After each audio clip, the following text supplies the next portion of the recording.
And so the angle I'm coming at that from is just from a straightforward freedom of speech perspective. Like, I would say I'm a free speech absolutist. And so it really pisses me off when I see like people trying to censor anybody with like a blanket censor targeting one group. It just doesn't make sense to me at all.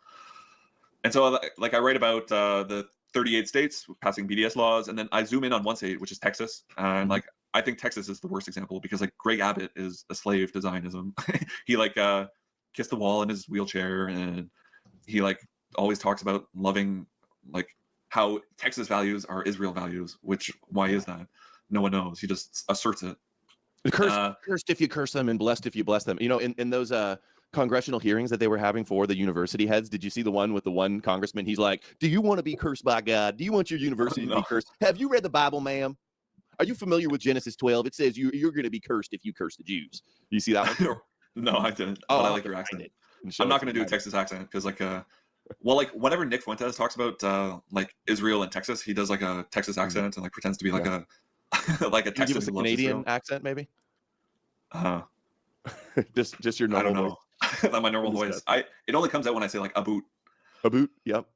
Well, like one of the things that made me realize that Nick Fuentes is like not really a serious person is that he's a theater kid. Like he just loves doing theater bits. And like loves to do skits and loves to do like voices. And the best part of his show and a big reason that he's so popular is he's basically like a stand-up comedian. The super chats come in and he just like riffs on him in jokes. Yeah. And so okay, I talk about Greg Abbott, and I talk about how in 2017 Greg Abbott was the first state, or Texas was the first state to pass BDS laws. And the way they implemented this law was they started like firing school teachers who wouldn't sign a pledge to Israel. But the most disgusting application was when Hurricane Harvey hit, which was the deadliest hurricane in Texas history. It caused like $125 billion of damage, killed 100 people. Texas required that anyone who wanted hurricane aid relief to rebuild their broken lives pledge fealty to Israel. So just from like a normie conservative perspective, how does that make sense? It doesn't. It's very antithetical to freedom of speech, conservative values. Like this is not a Texas value to make hurricane aid relief contingent. The Lone Star States, the Patriots. And then it's you don't get hurricane aid unless you pledge your support to a foreign country of God's chosen people. It's right, and I mean that's where the red heifers came from, right? It was a rancher in Texas that sent them to Israel. Yeah, I've watched on the show some debates with that guy, by the way, too. That Christian guy. Yeah. All right, you ready for it? Can I play the clip of this guy? It's so good. This was because you were covering this a lot in the university. So here, let's get me stop share, present, share screen, entire screen. Boom, boom. Ready? Congressional from Georgia, Congressman from Georgia, Richard Allen. Are you familiar with Genesis 12:3? Well, it's pretty clear. It was the covenant that God made with Abraham. And that covenant was real clear. If you bless Israel, I will bless you. If you curse Israel, I will curse you. And then in the New Testament, it was confirmed that all nations would be blessed through you. So you do not know about that. Excuse me, ma'am, are you aware about the Jew curse? Like, how is this real? This is why we can't have Christians in Congress, if you ask me. Well, he's talking about the prosperity gospel, right? Well, he's talking about Genesis 12. Curse them and you'll be cursed, and bless them and you'll be blessed. He's scolding the university head, saying, "Are you aware that your university is going to be cursed by God, ma'am?" Right, but it's the same logic that mega pastors use. Right? No, not really. Bless Israel. No? Prosperity gospel is saying you donate to me, and I will, and then you will get blessings. That's a little different. Okay. Yeah. But yeah, totally crazy. Let's finish. Go ahead. It's better. You consider that a serious issue? No. I mean, do you want Columbia University to be cursed by God of the Bible? Definitely not. Okay. Well, that's good. So here's the deal. In fact, I tell my colleagues that Washington, D.C. is not the center of the universe. Jerusalem is the center of the universe. Can you believe that shit? Our representatives in Congress care more about a foreign land that's God's chosen people and a holy land than our own country. Do you think this guy's a true believer, or he just I do. Yeah. I've never heard of Richard Allen before. I haven't either, but he's probably co-congressman with Marjorie Taylor Greene, who says all the same stuff. And yeah, no, I think they elevate and promote, and this is who gets elected because all the constituents are Christian Zionists too.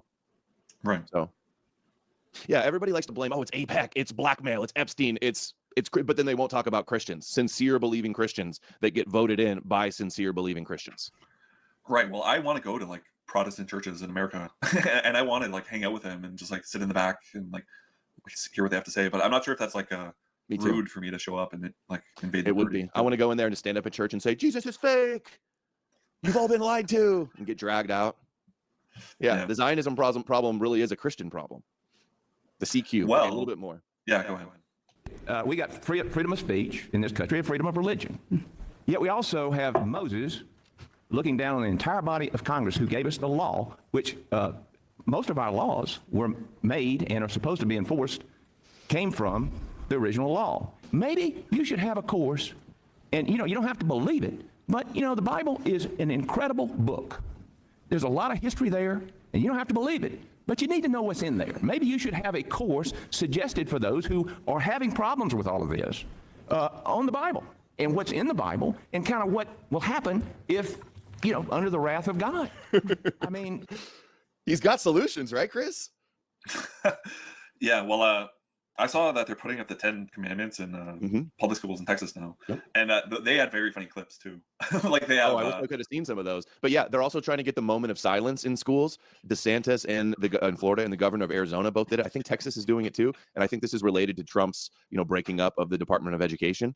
And it's Chabad Lubavitch, the Orthodox Jews with the black top hats that are pushing this. Right. They stand all around these governors when they sign this bill, and it's not just a moment of silence. It's them getting their foot in the door to teach Noahide laws, which is teaching like to have goyim servants, basically.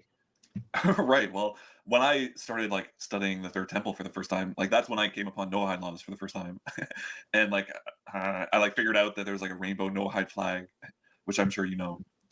Yeah, you need to read the Bible to teach all the college students that they're going to be cursed by the wrath of God if they don't love the chosen people. Right, and not even the chosen people. They're, the chosen people. That really resonated with me too, because like I didn't realize that it was like a racial supremacy mindset. Mm-hmm. And they try to bend over backwards to deny it sometimes. Yeah, and they'll say like, we're the chosen people. We're better genetically than you. And then they say like I don't know. That really was one of my first red pills, was like figuring out the way they view Gentiles and like what they say about Gentiles and how you can treat Gentiles. It's and then like Palestinians are below Gentiles to them. They're animals, they're insects, basically the way they view them. Well, so Arabs they view as beasts of the field and descendants of Ishmael, which was a wild man. Yeah, like who's Amalek? Is that Iran or is that anybody they don't like? They say atheist or Amalek. Anybody that opposes their God or their Torah or anything Zionism. Basically, yeah. Any enemy they can label Amalek. Who are they really? Nobody. The story's made up. Exodus is fake. Right, and Esau and Edom are the West, right? Well, Edom is the West, not necessarily Amalek. But Amalek is a grandson of Esau in the Bible, so they're related. And Amalek is like the most evil descendants of Esau, is how they describe it. Right, and we're like making public policy based on this shit in 2025. It's like totally like unfathomable to me. And like it's world. This is why I feel like I'm taking crazy pills, because guys like this in Congress and nobody bats an eye. Yeah, well, you want to keep playing the clip, or is the best part? Oh, yeah, there's a little bit more. Let's see here. We have above the American flag in our chamber, "In God We Trust." I mean, what God is that? The Jewish God. Do you understand why we're here? This is a serious issue. What do you know about this issue, and how do you feel about it? I mean, what are your feelings on what young people are being indoctrinated by these professors to believe this stuff, and they have no idea that they're going to be cursed by God, the God of the Bible. Dude, that's the best part. They're being indoctrinated, and we need to indoctrinate them with the Jew God curses. It's literally, no self-awareness at all. He literally just suggested we need to indoctrinate the students into the Jew curses so that they don't protest Israel and Gaza, and that he's complaining about them being indoctrinated with. Yeah, I mean, I don't have anything to add to that. I co-sign that. What else is there to say? Right here, a little bit more. And the God over our flag. What are your thoughts? We have to be able to have rules that make sense. We have to be able to enforce them because people learn from consequences. We have to have order. And then we need deep anti-Semitism training, as we heard the Congresswoman talk. This is essential. We must train people on what this is. And finally, I'm just about out of time, but you need to know education. That also, education is important, knowledge is important, but the beginning of wisdom is the fear of God. I yield back. Drop the mic. I fear the Jewish God and his curses, and fear his chosen people. I yield my time. Mic drop. Yeah, well, I'm more of a new covenant guy. That affirms the old covenant. You're more of a no, it spiritual replaces it. Jewish It fulfills guy, it. huh? Replaces it. It elevates the idea of the old covenant, though. It affirms the idea that the old covenant was ever real, right?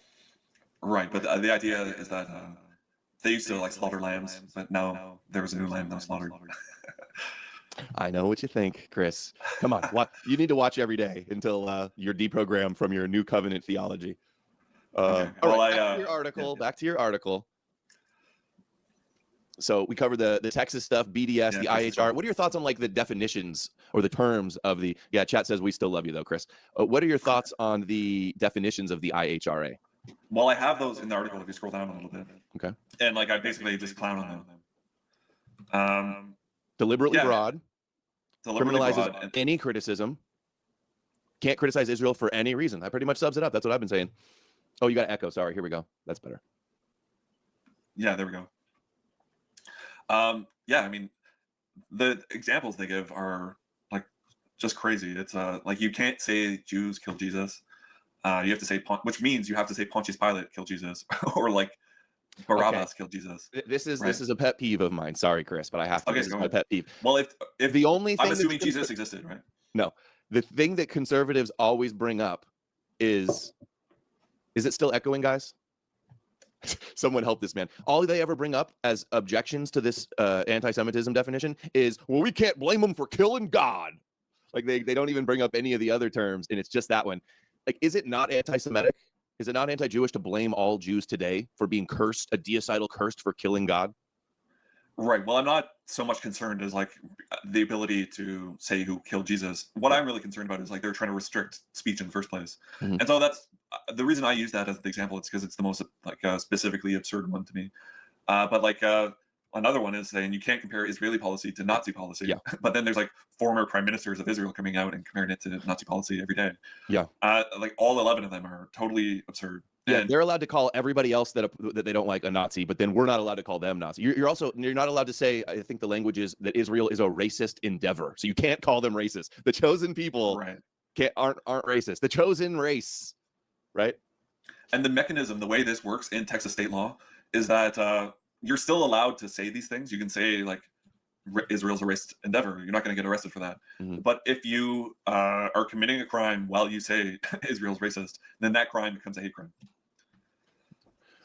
You can't accuse Jewish people of killing Jesus. You legally have to blame his death on Pontius Pilate. Don't you think it's silly to blame people today for killing Jesus, though? Like something that most likely didn't even happen 2,000 years ago? Well, I talked to you about this off air over what the case for historical Jesus, and I thought it was like a very mainstream opinion among mainstream scholars, and amongst it's Christian scholars though that were trained at Zionist universities for the most part. You can't just appeal to a consensus on something like this when the consensus has been defended, the status quo has been defended by institutions that were dominated by Christians all this time. Right. So you don't believe Jesus was a real person at all? Right. Yeah. And I know this because I've read all the arguments that they say for a Jesus, and I've read all the books debunking those arguments. Okay. Well, I read one book a year ago. Which one? The Case for Historical Jesus. I think that's what it's called. By Bart Ehrman? I forget. I sent it to you, and you sent me like a better one. So I'm not gonna defend whether historians. But I think this because the pushback and the objections are the only ones I ever hear are about this. This is going to help this get pushed through. When normal people hear, oh, crazy Christians blaming Jews for killing God, they think it's silly, and they go, yeah, pass that law. I don't see it. Yeah, right. That's evil, blaming people today for killing God, which is silly too because you're elevating them to like supernatural God killers, and it's silly because Jesus had to die. It's God's plan. Blaming Jews, it's Jesus's plan. When in the Bible, when Jesus was explaining that he had to suffer and die, Peter said, no, don't do that. And he goes, get behind me, Satan. Like, this is the plan.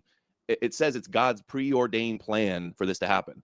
And because the prophecies had to be fulfilled and the sacrificial atonement in Christianity wouldn't exist if the Jews didn't reject and kill Jesus. So I think this is like the silliest thing on here. But it's still free speech. It is free speech. But I don't see how you can argue that it's not anti-Jewish to blame Jews today for killing God 2,000 years ago. I don't think you even need to attach. I don't think you need to attach like values to it. Even I think it's just a historical question of whether Jesus existed and who killed him.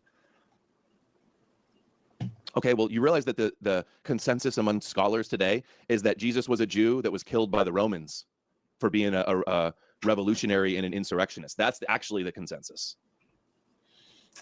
Because he's crucified. Crucifixion is a Roman. Yeah, but so that's what the Jewish people say too. They say, "Oh, we didn't do it; it was the Romans." But it was Pontius Pilate doing it on behalf of the Jews, right? Right. Well, that's what the New Testament says. Some Jews say that they didn't do it; it's the Romans. But actually, in the Talmud and Total Yeshu, they take full credit for it, and they say they don't even mention the Romans doing it. They say Jesus was hung, stoned, and then hung on a tree according to Jewish law. So why would they say that when the New Testament says it was the Romans? That doesn't make sense. It's because it didn't actually happen, and this is just a polemic. And I think this discredits, right, Jack Stone, this discredits legitimate criticisms of Jews. And I think the reason that this is getting pushed through so much is because most Christians find it ridiculous to blame Jews for killing Jesus. They know the story, they don't care, and they say, yeah, pass it, because those evil Christians, those evil anti-Semitic Christians are blaming Jews for killing God. And the Jews have suffered so much throughout history because of this deicidal blood libel. I think that's a very evangelical view that you're saying. I think if you ask Catholic views, they'll say, yeah, it was Jews that killed Jesus. No, they say it was the Romans. Crucified him. Well, we hang out with different groups of Catholics then. No, Nostra Aetate says they don't blame Jews for killing Jesus. And the popes have apologized and repented for Christians persecuting them in the past over this too. Right. But in the Bible, it says let the blood be on us, right? And is this really outlawing, right?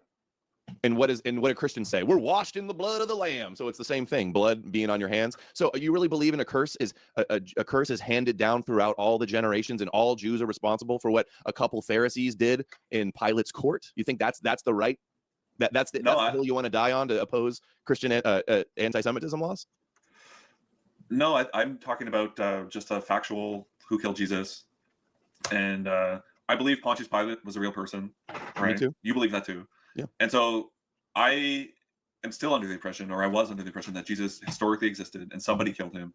And it was either the Romans or the Jews, or the Romans at the behest of the Jews. Should you hold that opinion so strongly if you haven't investigated and read books about Jesus mythicism, though? Is that doing due diligence? Well, there's a million questions that I have that aren't answered. You could pick any part of the Bible, and I'd have to spend years in a monastery studying it to know the answer. No, I've just been reading Jesus mythicism books for the last 5 years, and it becomes real apparent. It takes you 4 hours to listen to David Fitzgerald's Nailed, and it just becomes overwhelmingly obvious. It's a mythical story fabricated from prophecy. But here's the other thing too. I got to disagree on this, and we can move on from this. I know we've kind of both made our points, but claims of Jews killing Jesus, they're not outlawing the Bible. They're not banning the Bible with this. They're not saying you can't cite scripture. What they're saying is it's defined as anti-Semitic to blame Jews today. So if the Groypers go to Ben Shapiro, you Christ killer, you're cursed, you killed Christ, you're going to tell me that's not anti-Semitic? You think anybody's going to agree? You think that billions of Christians are going to not agree that is considered anti-Jewish? I think it's still free speech to be anti-Jewish. It is. It's free speech, but is it considered anti-Semitic? To say that they're literally born cursed. Well, I have a problem with the very concept of anti-Semitism. I think the word's a very loaded word. So if you say that's anti-Semitic, I'd be like, okay, what's a Semite? It's son of Shem. Well, don't do that. Anti-Jewish then. Okay. Yeah, I would say it is probably anti-Jewish to say go up to someone. Okay, well then how are we supposed to fight this anti-Semitism bill if you even agree that yes, blaming all Jews today for killing Jesus, for killing God, is not anti-Jewish? I think you fight it from a First Amendment perspective. You don't fight it from a biblical perspective. And I wouldn't even focus on that one example out of 11. We've been dwelling on it, but really the gestalt. Well, you brought it up first, and I'm telling you this has been my pet peeve for years about this issue. That's why. Okay. Because you can't defend it, really. The other ones you can defend. Oh, you can't talk about dual loyalty? It's not anti-Semitic. They're obviously dual loyal. Right. Or sometimes even single loyal. Or you can't say, the funny one too, they say you cannot, where's the one where it's you cannot say I have 8. I don't have all 11. Okay. There's one where it says you cannot blame all Jews for what one Jew does. And it's so funny because they turn around and did that. Anybody that said free Palestine, you pulled the trigger on those. Right. Yeah. I mean, the whole law is extremely hypocritical. If you can turn all 11 examples, or 10, I guess, back on them, and they do that example. Another crazy one is that you're not allowed to talk about the Jewish control of any societal institution. That's what the language says. Or the other one, the first one is conspiracies about plots or Jews like ruling the world, right? That's the first one. That's literally the Torah. That's literally every rabbi we watch on YouTube. That's literally like the blueprint of Judaism. The end game of Judaism is all the world worshiping the Jewish God and kneeling and worshiping the Jewish Messiah. So that is, their religion is about ruling the world. Yeah, and Jerusalem's going to be the capital of the world, right? Mm-hmm. Guys, I'm not chasing him off. He's not going to leave. You're not going to leave. You can handle it, right, Chris? I'm not going to leave. This is how I feel about Christianity. I would say that, like, you're pressing me on points about, like, Catholic doctrine, and I'm not a good person to debate apologetics. Mm-hmm. Like, you can say, like, oh, why do you hold that belief if you're not an expert on that belief? Well, are you a Catholic? You know, Vatican II says that they don't blame Jews for killing Jesus anymore, so they changed that and repented. And that's right. Well, it's like almost 100 years ago soon. Yeah, well, I have flirted with sedevacantism in the past. With what? And ultimately, I flirted with sedevacantism in the past. Explain what that is. That's a rejection of Vatican II, I assume. Oh, sedevacante is Latin for the seat is empty. Oh, so you're anti-pope. You're a heretic. No, I'm not. I like looked into it. Okay, so explain it more then. What does it mean? The seat is empty. It's basically there's the problem with it is there's so many different types of sedevacantists and they all fight each other and like they all think they have the answer. Mm-hmm. But the mainstream sedevacantism position is that Vatican II was like not valid, and so they're all pre-Vatican II Catholics, mm-hmm. and they believe that like the church was usurped by like a fake pope. And so they don't even say like they want to refer to like Pope Francis as Pope Francis. They'll say like Pope Francis or there's like the anti-Pope Francis. Right. So do you think all the popes since Vatican II have been fake popes, or you don't recognize their authority? No, well, that's not my position. I'm like I do have problems with Vatican II just in terms of like you're randomly changing the doctrine 1900 years after. But sedevacantists. There's a very good debate. It's the most famous sedevacantist debate ever. You should watch it one day. It would make an amazing stream. It's on Pints with Aquinas. They had like a very autistic Catholic sedevacantist, and he debated like a mainstream Catholic institutional guy. And they were debating over whether the popes since Vatican II have been real popes. And it was like a 4-hour debate. It was the most watched debate in the history of sedevacantism. And it's way, way too granular for me because they're debating like this document from 200 years ago and that document from 300 years ago versus what they said at this council and that council and that council. And so I don't think my audience is all that interested in like spiritual Jews arguing about the best way to worship the Jewish religion. Honestly, I hear these Protestant and Catholic versus Orthodox debates, and it's just tedious and absurd. Well, in my opinion. The difference is the schism between the Catholics and the Orthodox. Like, what are they fighting about? It's like the silliest things. It's like arguing over the differences in Harry Potter or Star Wars to me. Well, the autistic sedevacantist would be an amazing guest for your show. He's like his name is Brother Peter Diamond. Sorry, I forget why we're talking about this. I was asking this about Vatican II and the popes. What do you think of the new pope? I would say he is better than Pope Francis, for almost definitely. On a political spectrum, Pope Francis was like virtually a Marxist almost. Mm-hmm. And so the same guy, this new guy, Pope Leo the 14th, right? 14? Yeah. He is, I don't know. So far he's been saying just like kind of vague, like nice stuff. Like he hinted towards open borders, which is kind of annoying, but that's like what you would expect from like a centrist compromise pope, right? I would call him a compromise pope because he's not far left, he's not far right. He's not well, it's not really right to talk about things in terms of left and right. It's more about modernist versus traditionalist, right? Mm-hmm. But he's been going hard against Gaza, which I like. Like he's calling out Israel for like committing. I don't think he used the word genocide, but he's been like they're killing babies and they're killing women and refugees. And so like that was really my main beef with what's going on in Gaza right now. It's just didn't Francis condemn Israel too shortly before he died though? Yeah, he did. He even donated. He was on his way out. He finally got a little lick in. Yeah, but like I would say he was kind of like very sick for the past few years. He wasn't like very sharp, I would say. Too little, too so, late, like, if you ask me. Oh, I just had a thought too. Remember, I'm like, oh, like the fights between the different sects in Judaism. I saw a real viral video recently. It was like a black guy at Harvard, I think, and they were arguing for like 10 minutes on if the blood really does turn, or if the wine really turns into the blood of Jesus after they do the prayer. Like arguing about stuff like that, just I think is completely unserious. Do you think it turns into blood? Well, that's the thing. Like, you hear about the Eucharist, and if you really believe the Eucharist is the blood of Christ, like if there's a burning fire, you have to like go into the fire to save it. So that is something it's something I struggle with. Yes, I do believe the Eucharist is the body of Christ. That's ultimately what I settled on, but I did struggle with it for a long time. Like if you look at the Lutheran position, for example, the Lutheran position is that it's like symbolic, and then if you like watch like the Methodist position, it's like, oh, it's slightly different symbolic. And so like I read through all this. Yeah, that's like on the level of the leftists saying like a woman can be a man. Right. Well, again, I'm not like the guy to defend the Eucharist. Okay. I'm like, you really have to be an expert, I think, to like give a coherent defense. I disagree with this. I don't think that that you have to say Pontius Pilate is solely responsible. I think the issue is blaming Jews today for killing Jesus, calling them Christ killers today. I think that's what the issue is. And the guy that I remember, it was Michael Tracy interviewed Mike Lawler. He's the congressman that was pushing the IHRA, and he was like, "No, this doesn't ban the Bible. Are you kidding me? You think all these Christians in Congress are going to ban the Bible? That's not what it's about. It's about saying it is anti-Jewish to blame Jews today for killing Jesus.